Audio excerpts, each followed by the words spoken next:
Hello guys, welcome back to my YouTube channel yes chem study away of success. मैं हूं आपका educator से मिश्रा। तो यहां पे यूपी बोर्ड एग्जाम के लिए विज्ञान का मॉडल पेपर लेके आए हैं। 70 अंक आपको पूरा देखने मिलेगा। जी हाँ, इसमें मैं आपको फिजिक्स, केमिस्ट्री और बायोलॉजी पूरा का पूरा मॉडल सेट पेपर और इम्पॉर्टेंट प्रश्नों के साथ बनाया हूं, जो महत्वपूर्ण इंपॉर्टेंट है, जो बार बार आपके रिपीट किए जाते हैं आपके यूपी बोर्ड एग्जाम में। उसी के अकॉर्डिंग मैं यहाँ पे आपके लिए विज्ञान का मॉडल पेपर लेके आया हूं। तो इसको वीडियो को लास्ट तक देखना है। छोड़ के जाएंगे तो आपका ये जो 70 नंबर है ना, ये कहीं ना कहीं आपको मिस हो जाएगा आपसे, और आप अच्छे से वहां पे नहीं करके आ पाएंगे। जो टाइमिंग दिया जाएगा आपको यूपी बोर्ड में, वो 3 घंटे 15 मिनट का समय दिया जाएगा। जैसे इसमें आपको शो किए हैं वैसे ही कि इसमें 3 खंड है, तो 3 खंड इसमें मैं बांट के पूरा का पूरा मैं इसको किया हूं। तो इसमें देखने को मिलेगा कि इसमें 3 खंड दिए गए हैं। इसमें खंडों की संख्या कितनी है, तो इसमें कुल खंडों की जो संख्या है वो 3 है। यानी कि एक फिजिक्स के लिए है, एक बायोलॉजी के लिए है और एक केमिस्ट्री के लिए। 3 खंड दिए गए हैं। प्रत्येक खंड करना इसमें क्या है आपके लिए अनिवार्य रहेगा। जितने भी आपको खंड दिए हैं खंड करेंगे और सभी प्रश्नों को अच्छी तरीके से पढ़कर ही उसका उत्तर देंगे। ठीक है ना। तो सबसे पहला प्रश्न है यहाँ पे, पहला प्रश्न क्या है, खंड क डाल लेंगे। खंड क में पहला प्रश्न रहेगा, बहुविकल्पी संबंध रहेगा। लौह चूर्ण पर तनु हाइड्रोलिक अम्ल डालने से क्या होता है। जो लौह चूर्ण होते हैं, यदि उस पर हम लोग तनु हाइड्रोक्लोरिक अम्ल डाल दें तब क्या होता है। 4 ऑप्शन दिएंगे। हाइड्रोजन गैस एवं आयरन क्लोराइड बनता है, या कोई अभिक्रिया नहीं होती, या फिर क्लोरीन गैस एवं आयरन हाइड्रोक्साइड बनता है, या फिर आयरन लवण एवं जल बनता है। तो जब लौह चूर्ण पर तनु हाइड्रोक्लोरिक अम्ल डाला जाता है तो क्या होता है। तो जब लौह चूर्ण पर तनु हाइड्रोक्लोरिक अम्ल डाला जाता है तो आपका मेरे प्यारे बच्चों हाइड्रोजन गैस एवं आयरन क्लोराइड बनता है।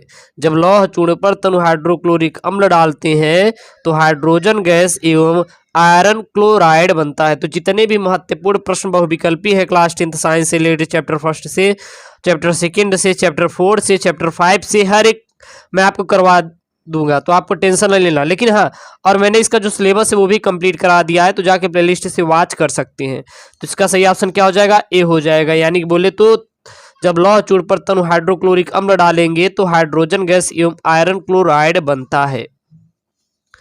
ओके, अगला यहाँ पे है दूसरा प्रश्न है। दूसरा प्रश्न क्या है, अपच का उपचार करने के लिए कौन सी औषधि उपयोग की जाती है।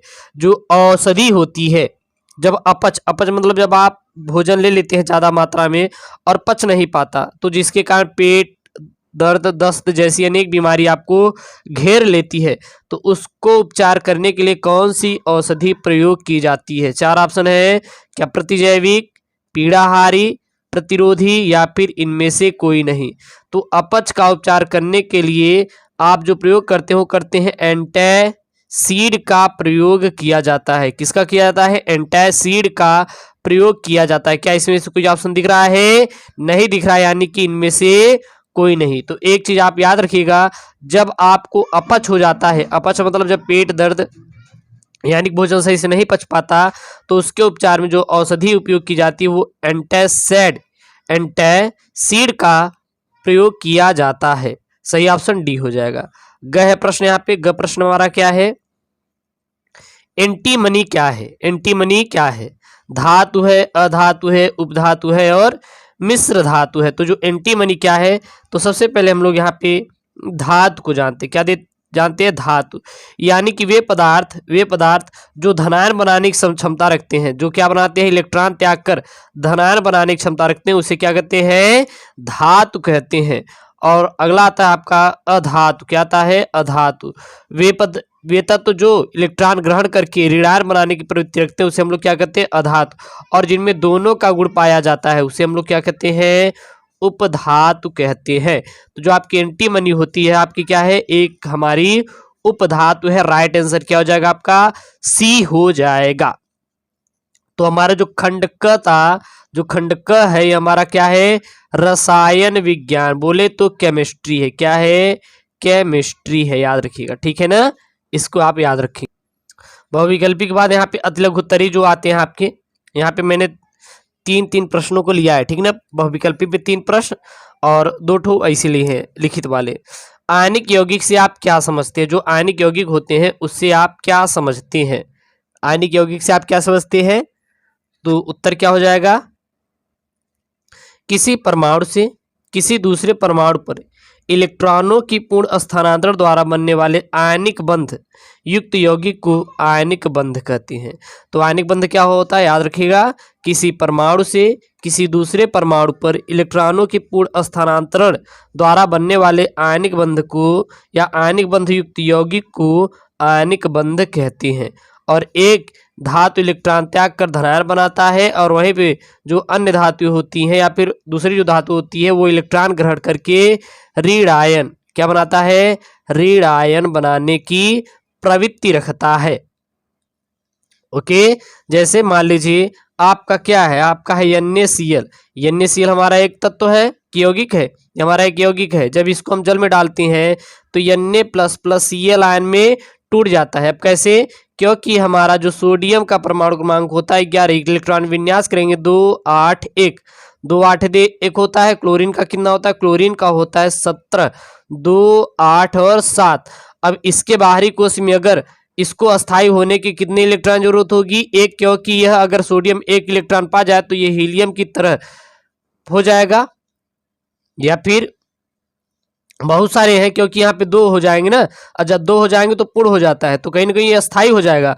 और क्लोरीन को भी 1 मिल जाए तो ये 8 हो जाएगा, ये भी अस्थायी हो जाएगा। तो ये कहता है, सोडियम कहता है कि एक काम करते हैं हम साझेदारी का, आप एक साझेदारी का इलेक्ट्रॉन आपको हम दे देते हैं, तो ये एक इलेक्ट्रॉन त्याग कर लेता है और ये एक इलेक्ट्रॉन ग्रहण करके क्या बना लेता है, यहाँ पे NaCl का निर्माण करते हैं।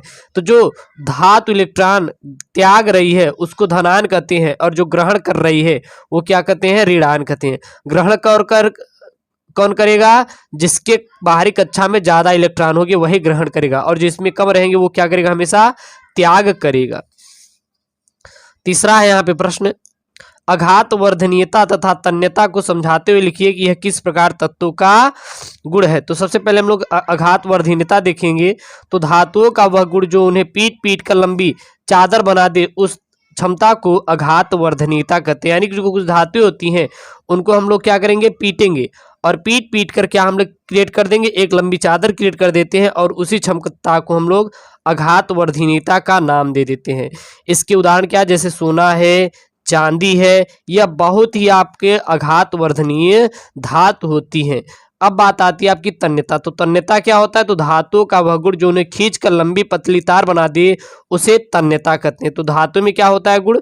धातु में गुण होता है कि उसे खींचते हैं और खींचकर लंबी पतली क्या बना देते हैं, तार बना देते हैं, तो उसे तन्यता कहा जाता है। और जो सोना होता है यह सर्वाधिक एक तन्य धातु होता है। तो सोना क्या होता है? सबसे सर्वाधिक एक तन्य आपका धातु होता है।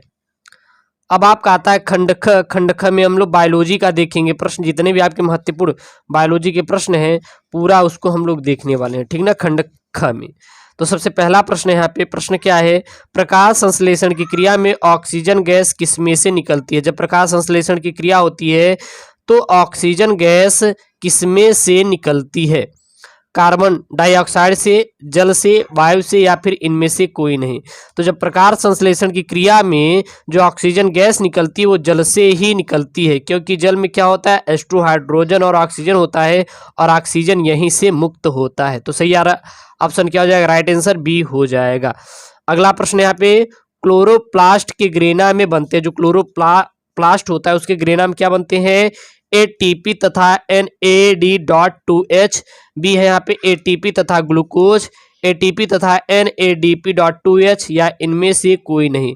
तो क्लोरोप्लास्ट की ग्रेना में क्या बनते हैं, जो क्लोरोप्लास्ट की ग्रेना बनते हैं वो बनते हैं ATP तथा NADP.2H बनते हैं। अगला यहाँ पे है तीसरा बहुविकल्पी बायोलॉजी का, हरित लवक के स्ट्रोमा में निम्न में से कौन सी क्रिया होती है? प्रकाशीय अभिक्रिया, अप्रकाशीय अभिक्रिया, प्रकाशीय अभिक्रिया या तथा अप्रकाशीय अभिक्रिया, या फिर इनमें से कोई नहीं। तो हरित लवक के जो स्ट्रोमा में जो क्रिया होती है वो क्रिया होती है अप्रकाशीय अभिक्रिया की क्रिया होती है। जो हरित लवक के स्ट्रोमा में किसकी क्रिया होती है? अप्रकाशीय अभिक्रिया होती है। अगला यहाँ पे है दूसरा प्रश्न है। अब यहाँ पे आपके लघुत्तरी अति लघुत्तरी प्रश्न बन जाते हैं, 2 2 3 3 अंक के। ये आपके 4 अंक वाला है। स्वपोषी पोषण के लिए आवश्यक कौन सी परिस्थितियां हैं, उसके उप उत्पाद क्या है? तो स्वपोषी पोषण के लिए सूर्य का प्रकाश, क्लोरोफिल तथा कार्बन डाइऑक्साइड एवं जल आदि परिस्थितियों का होना क्या होता है? बहुत ही आवश्यक है। और इसके उप जो उत्पाद वो ऑक्सीजन, हाइड्रोजन तथा कार्बोहाइड्रेट होते हैं, यानी कि इसके बाद हमारा ऑक्सीजन, हाइड्रोजन और कार्बोहाइड्रेट का क्या होगा? निर्माण होगा। तीसरा प्रश्न है। प्रश्न क्या है? मनुष्य के प्रत्येक जबड़े में अग्रचर्वणक दांतों की संख्या कितनी होती है, इसका कार्य लिखिए। तो जो मनुष्य का जो जबड़े होते हैं उसमें अग्रचर्वणक दांतों की संख्या कितनी होती है? तो प्रत्येक मनुष्य के जबड़े में अग्रचर्वणक दांतों की संख्या 2 जोड़ी होती है। प्रत्येक मनुष्य के जबड़े में अग्रचर्वणक दांतों की संख्या कितनी होती है? वो 2 जोड़ी होती है। और यह भोजन को कुचलने और चबाने में कार्य करते हैं। और इसका कार्य क्या होता है? इसका कार्य होता है भोजन को कुचलना और उसको चबाना। इनके 2 मुख्य कार्य होते हैं। तो सीधा बता देना है कि प्रत्येक मनुष्य के जबड़े में अग्रचर्वणक दांतों की संख्या 2 जोड़ी होती है और भोजन कुचलना और चबाने में कार्य इनका होता है। अब यहाँ पे है आपका फिजिक्स से रिलेटेड प्रश्न है और फिजिक्स रिलेटेड बहुत इंपॉर्टेंट प्रश्न है। सबसे पहला प्रश्न है, निम्नलिखित में से कौन सा सही नहीं है? इसमें से कौन सी सही नहीं है? प्रकाश वैद्युत चुंबकीय तरंग है, प्रकाश सीधी रेखा में चलता है, प्रकाश अनुप्रस्थ तरंग है, प्रकाश अनुदैर्ध्य तरंग है। तो प्रकाश विद्युत चुंबकीय तरंग है, सही है। प्रकाश सीधी रेखा में चलता है, ये भी सही है। प्रकाश अनुप्रस्थ तरंग है, ये भी सही है। बट प्रकाश अनुदैर्ध्य तरंग नहीं है। ये क्या है? गलत है। राइट आंसर क्या हो जाएगा आपका? डी हो जाएगा। अगला यहाँ पे एक है, यहाँ पे वैद्युत आवेश का मात्रक क्या होता है? या वैद्युत आवेश का मात्रक है कौन सा है? Joule, coulomb, volt, ampere. तो जो वैद्युत आवेश का मात्रक होता है वो आपका कूलाम होता है। कूलाम किसका मात्रक होता है? वैद्युत आवेश का मात्रक होता है। अगला यहाँ पे प्रश्न है प्यारे बच्चों। प्रश्न क्या है? प्रतिरोध का मात्रक क्या होता है? जो प्रतिरोध होता है इसका मात्रक क्या होता है? ओम, ओम मीटर, ओम प्रति मीटर, ओम मीटर या फिर मीटर प्रति ओम। तो जो प्रतिरोध का मात्रक होता है वह आपका ओम होता है। प्रतिरोध का मात्रक क्या होता है? ओम होता है। दूसरा प्रश्न है फिजिक्स का, अवतल दर्पण के 2 उपयोग लिखिए। यानी कि अवतल दर्पण के 2 कौन कौन से उपयोग होते हैं? तो अवतल दर्पण के 2 उपयोग निम्नलिखित है। पहला क्या है? अवतल दर्पण का उपयोग दाढ़ी बनाते समय प्रयोग किया जाता है। दूसरा देखिए तो अवतल दर्पण का उपयोग कान, नाक व गले की जांच करने हेतु डॉक्टर प्रयोग करते हैं। तो अवतल दर्पण का उपयोग पहला तो दाढ़ी बनाने में और दूसरा कान, नाक, गले की जांच करने हेतु डॉक्टर प्रयोग करते हैं। तीसरा यहाँ पे विद्युत धारा क्या है, इसका मात्रक बताइए। यानी विद्युत धारा होती है वो क्या होती है और इसका मात्रक क्या होता है? तो किसी चालक में वैद्युत आवेश की प्रवाह की दर को वैद्युत धारा कहते हैं या विद्युत धारा की तीव्रता कहा जाता है। इसका मात्रक क्या होता है? एम्पियर या कूलाम प्रति सेकेंड होता है। एम्पियर या कूलाम प्रति सेकेंड होता है और यह एक अदिश राशि है। तो यह आपके यूपी बोर्ड एग्जाम 2022 के लिए विज्ञान का बहुत इंपॉर्टेंट मॉडल पेपर है। तो इसको आप जरूर से जरूर पढ़ के जाइएगा। 70 में 70 आपको टारगेट करना है, ठीक है ना। अगर आपको ऐसी वीडियो चाहिए तो चैनल को जरूर से जरूर सब्सक्राइब करें। ओके दोस्तों, थैंक यू, जय हिंद।